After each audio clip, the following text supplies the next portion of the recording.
I was thinking it would just be a bigger transition. It seemed like everything happened all at once and I was not prepared. Like,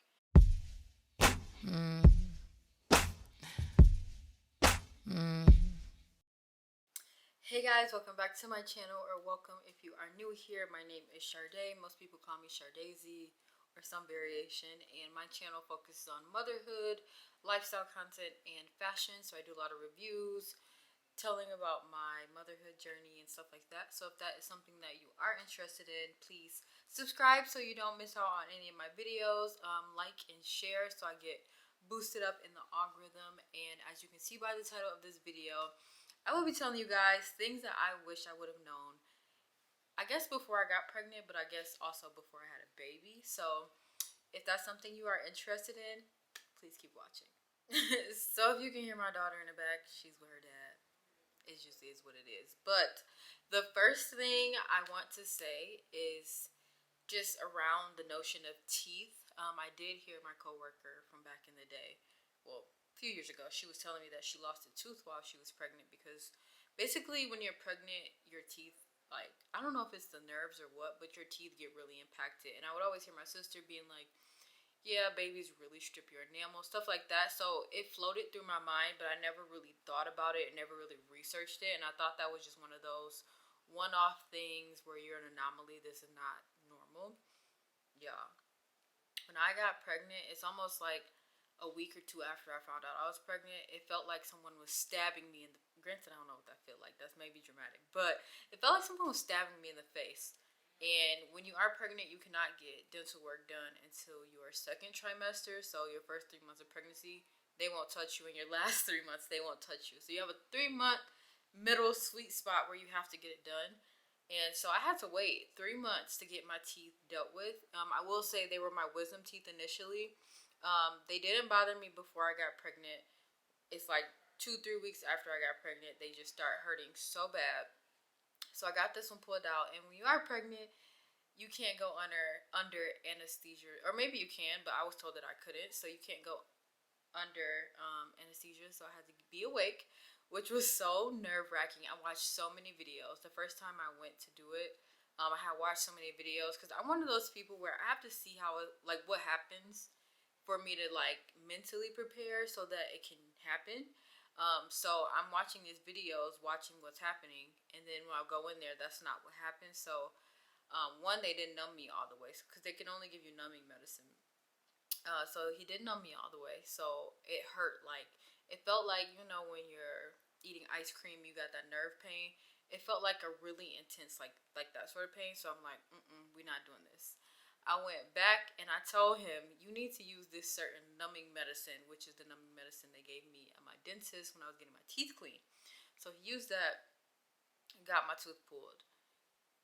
A few weeks later, this wisdom tooth just starts hurting out of nowhere. It was never hurting. Starts hurting. I'm like, what the heck? And I didn't get it pulled because it started hurting like right into my third trimester, and I'm like, you can't do it now. So I had to wait until I want to say like 2 weeks or 3 weeks after my daughter was born, I got my tooth pulled, and I was nervous because I'm like, dang, I don't know, recovery. And everybody's like, oh, your recovery sucks, but my recovery was really easy, thankfully. But even after getting my two wisdom teeth pulled, like, this tooth would just, like, I don't know, it was nerve pain. I had so much nerve pain. My teeth hurt so bad when I was pregnant. That was like my only complaint. I didn't have morning sickness, anything. My teeth were terrible. So I just want to let y'all know that could be a thing. And yes, you know, of course, that might not happen to you, but it might. So just keep in mind, you could have some teeth pain. Second thing revolves around breastfeeding. So I was under the impression that, you know, everybody can breastfeed. They just choose not to. I didn't know that you might not produce, or even if you are producing, your child might not latch. So I mean, I didn't have any of those issues, but when I'm at the hospital after I had my baby, they're like, she's not latching, which she was. They were just being semi-dramatic. I didn't know that was a thing. So with that, I didn't know that babies didn't like pacifiers sometimes. Like, my daughter to this day will not take a pacifier. She acts like she's gagging. And now I found a bottle that she likes, but mind you, my daughter's 5 months. She didn't like a bottle for the first 5 months of her life. And yeah, you have to try different ones. I didn't really understand that either. I'm like, okay, try different bottles, but it's really the nipples. You need to try different nipples because you have to figure out what they like. But so I've been exclusively breastfeeding for 5 months. No, like I've pumped and I have milk frozen, but she's never used it because she hasn't liked bottles. So I didn't know that was a thing. I thought that they wouldn't know the difference, so they would just take whatever. And it's interesting because they tell you like, don't try to give them a bottle too soon because then they will get confused and they will have issues latching on your nipples. But then I feel like if you wait, then they are like, what is this? Like, what is this plastic thing? So I think it's like a caveat to both, I guess. But I didn't know that babies might not like bottles or pacifiers. So it's a journey. The third thing is breech. I don't even think I've ever known what a breech baby was until I got pregnant and I'm like researching things. Before being pregnant, I was never thinking about getting pregnant. I'm just living my life. So I never knew about a breech baby. And a breech baby is when basically they're standing head up. So their head, your head, their head. When they're supposed to be head down by the time you're like 34 weeks.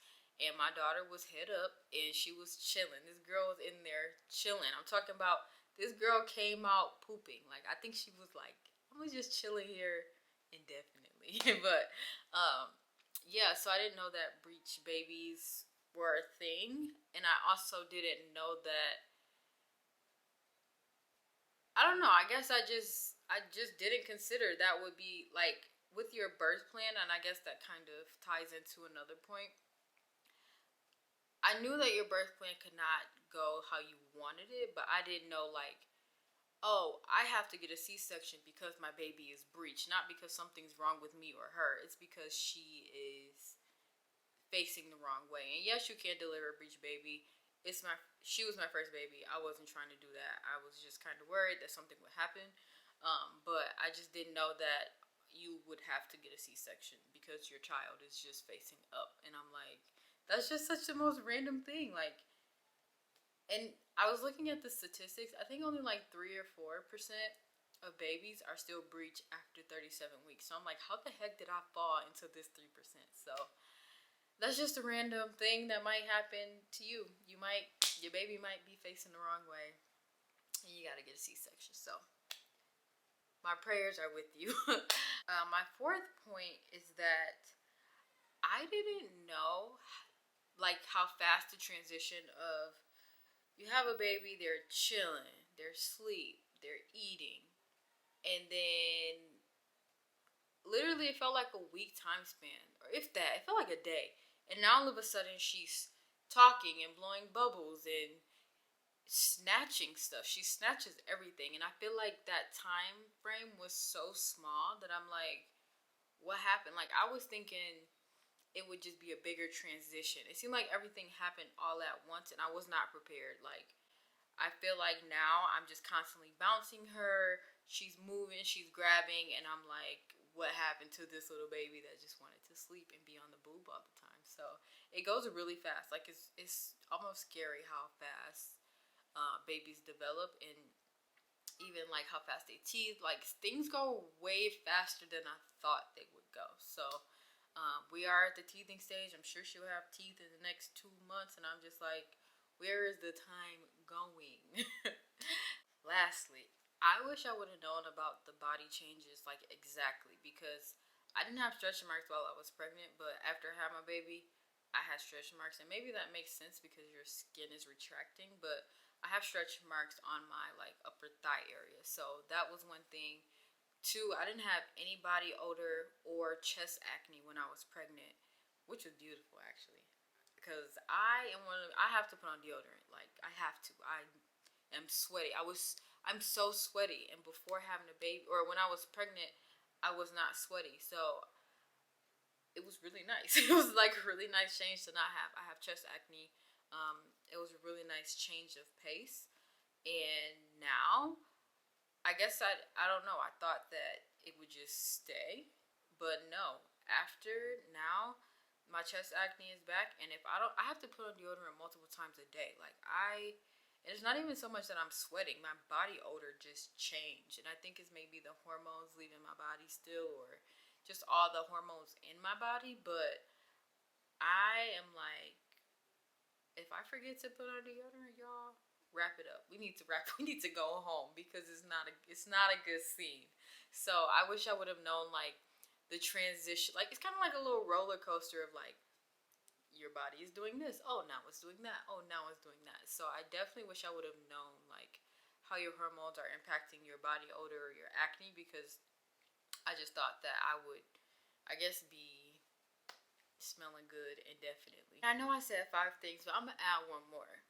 I wish I would have known that every baby is different, and that sounds weird because every person is different, but I had this perception that having a baby is complete chaos, that they're crying all the time, that you're not sleeping, stuff like that, and that has not been the case for us. Our daughter is fussy now because she's teething, and she obviously cries if she needs something, but my dog cries more than my baby, so she doesn't just cry all the time. I've taken her to nail salons, and people are like, "Oh my God, how do you have your baby right? My baby would never." And I'm like, I guess it's maybe just her personality, but she does not cry a lot, and she sleeps through the night. This girl will sleep. She sleep in her full 8 hours. I'm like, yes, thank you. I will say I'm up because she's smacking me and kicking me because she sleeps. I don't even know if she sleeps well. It's just that she has gas, so she's like smacking me and kicking me because she's trying to get the gas, and then I have to help her get the gas out. So I went into motherhood thinking like chaos, but it's really not as chaotic as people think. I think the first 2 to 3 months are pretty boring, if you ask me, because yeah, you have this new life, but they're not really doing much. So even at times my boyfriend would like, or he had to go back to work when she was 3 months. It's like I felt alone because I'm like, my baby is here, but she's sleeping or she's eating. You know what I mean? So she's not like, now I don't feel alone because she's moving and grooving. So definitely that. And with that, I'll actually add a 7th point. I didn't know like, so I mentioned in one of my videos how she would have screaming nights when she was like a few months. Like she's only 5, so I guess maybe like 1, 2 months she was. No, it was 3 months because it was when my boyfriend went back to work.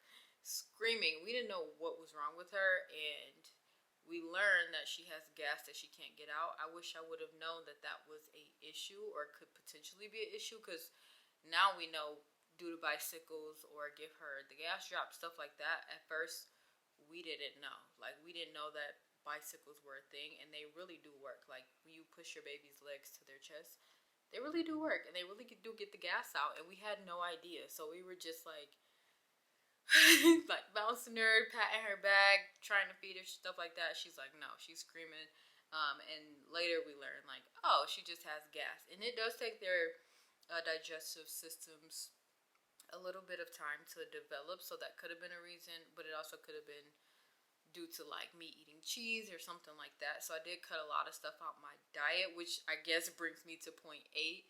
I didn't know that it's very common for babies to be allergic to things that we consume as adults, like eggs, gluten, wheat, soy, stuff like that. I never thought like I knew soy was bad for people, but I didn't think like, oh, my baby could be allergic. So I just didn't know that babies have they can have so many allergies, and I feel like there should be a test where you can just test like, oh, your child is allergic to this, but I guess maybe there's not one, so it's a lot of trial and error. I don't like that because something happens and you're like, okay, was it the detergent or was it because I ate soy? Like, I don't like having to figure out that sort of thing. So I wish I just would have known, like, okay, these are things my baby could potentially be allergic to, because I could have cut back on them before. Because trying to cut back on them now, because she developed allergies when she was like 4 months, I think. So trying to figure out what she's allergic to, realizing that it's probably soy. Okay, now I need to figure out my diet and what has soy in it. Everything has soy in it. So trying to find things that don't have soy has been a challenge. Whereas if I had known before, I could have kind of been like weeding things out before, I guess. So, you live and you learn. Anyways, that is it for this video. Thank you guys so much for watching. I hope this was helpful if you're becoming a new mom. There are so many things that you just don't know until you get there. So be gentle, be kind to yourself because it's a learning process. And thank you again for watching. I will see you guys next time. Bye.